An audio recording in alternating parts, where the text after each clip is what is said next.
Hello, booktube. My name is Chris.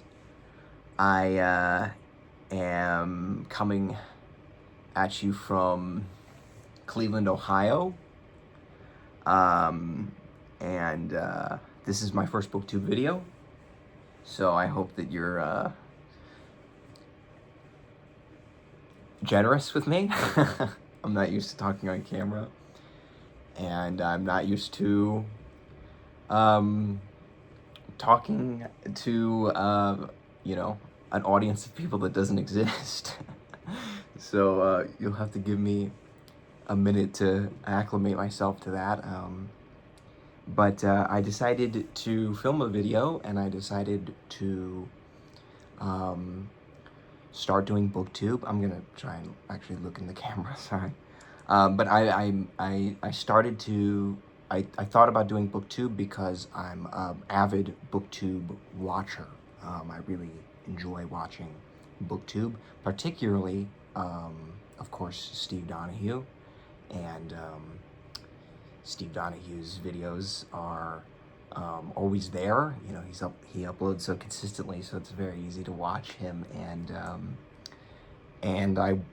he talks about a small corner of booktube. You know, there's booktube proper, a big space of people making high quality professional videos with, shallow depth of field and, all professional lighting and everything like that. And then there are people who, are just active and avid readers who turn on the camera and point it at themselves, and even if they're not skilled at doing it, like I certainly am, they talk about books on camera, and they talk about their reading life. And Steve Donahue refers to that as a little corner of booktube, and that is the booktube that I'm interested in. And the idea that I could be in some way involved in that and participate in it is exciting to me. The bar is high because it doesn't get much higher than Steve Donahue and a lot of people who are in that small corner of booktube. And my life currently right now is in a state of flux, so I don't know how much reading I'm going to be able to do. But I do read daily, and I do read as much as I can, and I will do my best to make videos consistently. And I hope that I hope that in some small way, I can be a part of a community of people who I really, really, really respect and really enjoy the videos that I see from. So that's why I'm making this video, and that's why I'm hoping to be a part of the booktube community. Now, there is a booktube newbie tag that I'm not going to be doing in this video. I'm a little bit pressed for time, and I want to give my full attention to those questions and give some good answers to them. So I'm not going to be doing that in this video, but I will be talking about some of the booktube events that I'm participating, and just kind of giving you a general rundown of who I am real quick, so that you know what to expect going forward. First of all, just because I'm a little, it's still such a big change for me. I shaved my head, so I don't usually wear my hair this short at all, and I don't like it, but I needed to do it for various reasons. So be prepared to see my hair change over the course of however long I'm making videos, because I am never going to look like this again.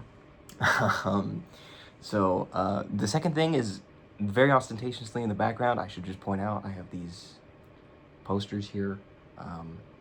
There's all sorts of different places that I could film in my room here. I did not choose this because I wanted to show them off, but they are great. These are from Useful Charts, and I use them every single day. So they are actually very useful, and they live up to the name. This one is, yeah, you can see. So just off the edge of there. This is my Christian denomination family tree. I got that one because I love reading about the Reformation, And the Reformation is obviously famous for being the start of the Protestant Church, and the Protestant Church is made up of many denominations, and a fascinating, interesting history for all of them. So this chart, the Christian denominations family tree, allows me to see all of those different denominations, and I find that extremely useful. So that's that one. Then we have the European royal family tree there, Western. This is also extremely helpful. Also, when I'm reading about the Reformation, I can keep everybody straight. I can keep all the kids, the various offspring of various monarchs straight. You know, and it's got everybody that all of the names and people that you would want on it, and that is extremely useful. And then that one, the one directly behind me, is for the Roman Empire, Roman Emperor's family tree. I got that one specifically when I was reading Gibbon, which I have not finished. And I was consulting a Wikipedia page that was a list of Roman emperors, and it was just too cumbersome for me. And so it was actually in finding that chart that I found the rest of them and realized, well, I have this empty wall here. I might as well get all three. And actually, there's a fourth one. But behind over there is another one called Timeline of European History, which is just fun. I like that one. It's not as useful, but it has these nice maps on the side that I like to use. So there's that. So anyway, I just wanted to point that out because they are so obviously behind me, and they're extremely useful. So if you want charts, I highly recommend them. It's based on a YouTube channel, Useful Charts, and that's the YouTube channel name. That's the website is just usefulcharts.com, I think. And yeah, they're great. So high quality. They're 2 feet by 3 feet. Yeah, so they're big, readable, really good. So anyway, what else did I want to say? I wanted to talk about the 2 booktube events that I would be participating in. I wanted to. I think I'll just jump into that. The first one is March of the Mammoths. We're coming up on March, and everybody is selecting their mammoth that they're going to be reading for the month. Steve Donahue did 2 videos, really great videos, talking about reading the first paragraph of various mammoths, and they all were great, and I wish I could read every one of them. I decided to go with one that I had on my shelf, though, and I'm squeaking it in on a technicality, so that I hope that that's okay, but I've had this on my shelf for, I would say probably 3 months, and I've wanted to read it every day for those 3 months, but I've been reading other things in the meantime, and I thought, you know, March of the Mammoths would be the perfect time to do it. And the reason I'm squeaking in on technicality is because it's technically 3 volumes, but they are here all combined into one.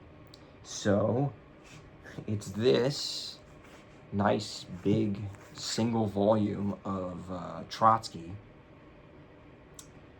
The History of the Russian Revolution, and this is put out by Michigan University Press. I saw this in my local used bookstore, and I was very happy to see it.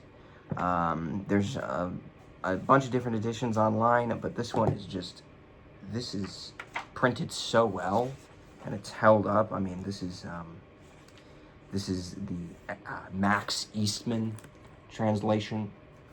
So there's a lot of reasons why I picked this one to read, and one of them is that I was traveling last week, and while I was traveling, I read this book, To the Finland Station, by Edmund Wilson, and this book is me resuming my reading on the Russian Revolution, and the history of the Bolsheviks and whatnot. I had been reading that thoroughly for a while, took a break to read a lot about the Reformation. These two topics for me are very much related to each other, and I find the two of them extremely fascinating. So for me, they're not really two very disparate topics, but I do, obviously they are two different areas of expertise, and so I took a break from reading about Soviet history for a bit to read about the Reformation, and then on this trip I saw that to the Finland station sitting on my bookshelf, and I just thought, you know what, I might as well take it with me and read it, and it was pretty good. I don't see myself rereading the first third of this book ever again. But once we get to Karl Marx, and then after that, I think the book is really, really good. Max Eastman is mentioned by name a couple of times in the book. Obviously, Trotsky is definitely mentioned by name, and Thomas Müntzer is mentioned in there. Nice little connection with the Reformation, of course. One of many. But yeah, so I'm going to be reading that for the March of the Mammoths, and I'm really looking forward to it. The second booktube event that I'll be participating in is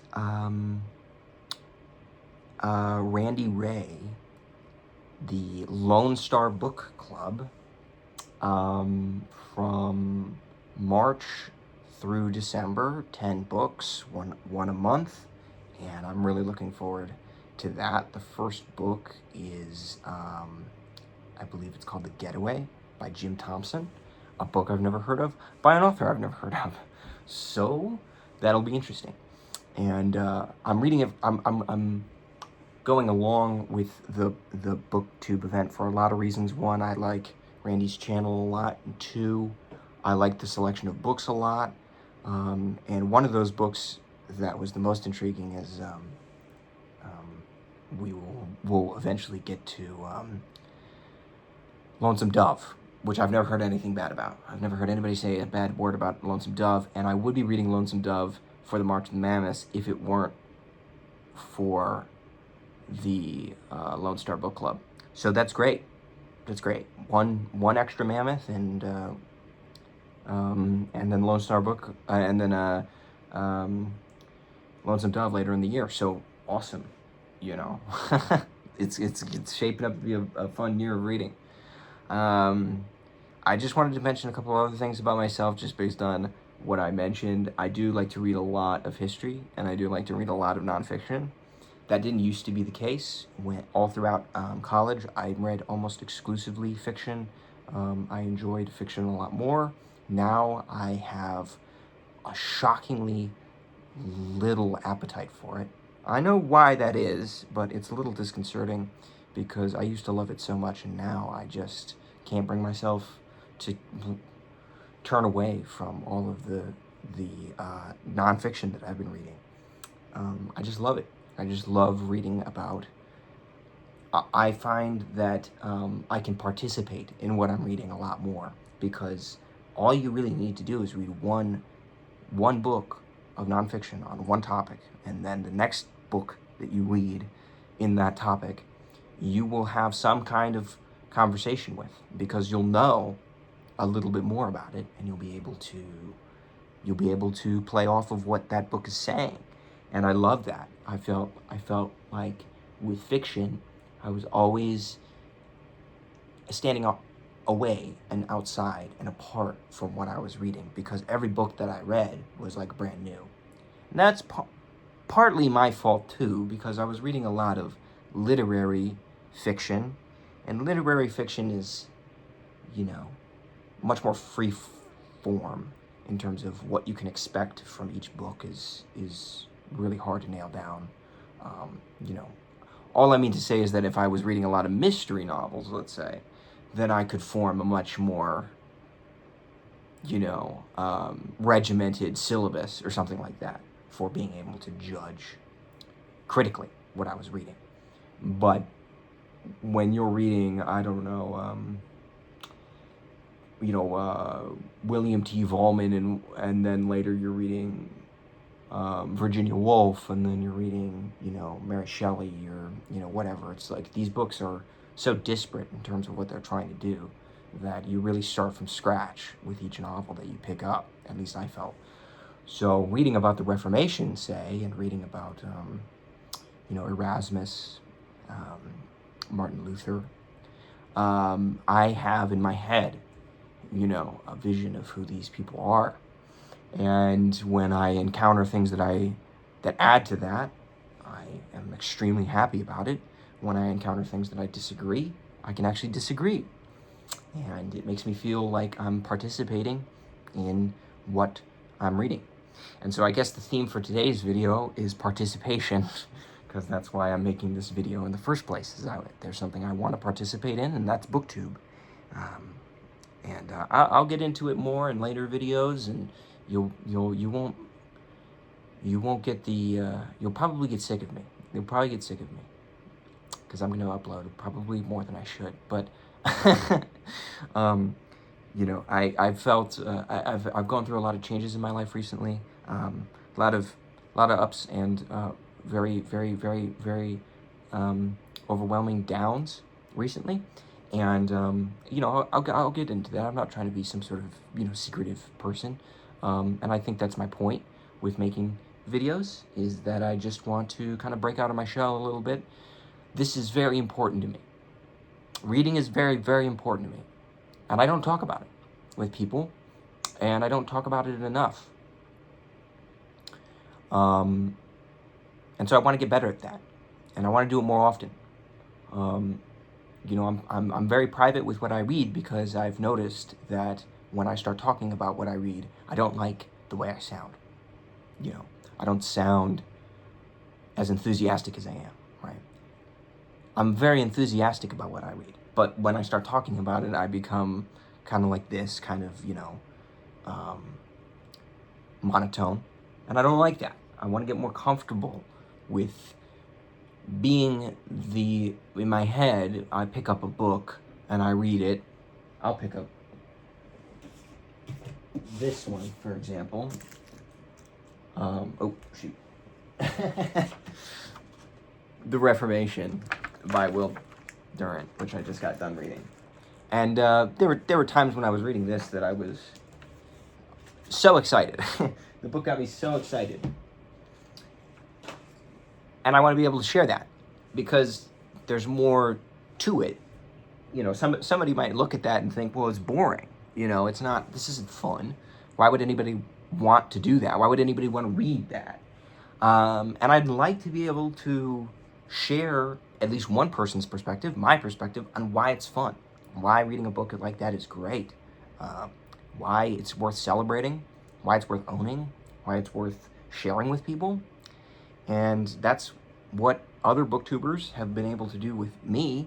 And I want to be able to do that for other people as well, and for myself, to just be able to have fruitful conversations about the things that I enjoy reading. So, yeah, I think that's it for today. Again, I will do the booktube movie tag pretty soon. And I look forward to participating in those booktube events, and I hope that you accept that Mammoth as being in accordance with the rules. I don't even know how big it is, but I know it's over 800 pages. If you consider it all one volume, which I'm going to do for my own sake. Then Jim Thompson. I will get a hold of a copy of that and read that for March. So hopefully I will make another video tomorrow, and we'll pick up the conversation then. Thank you so much. Bye-bye.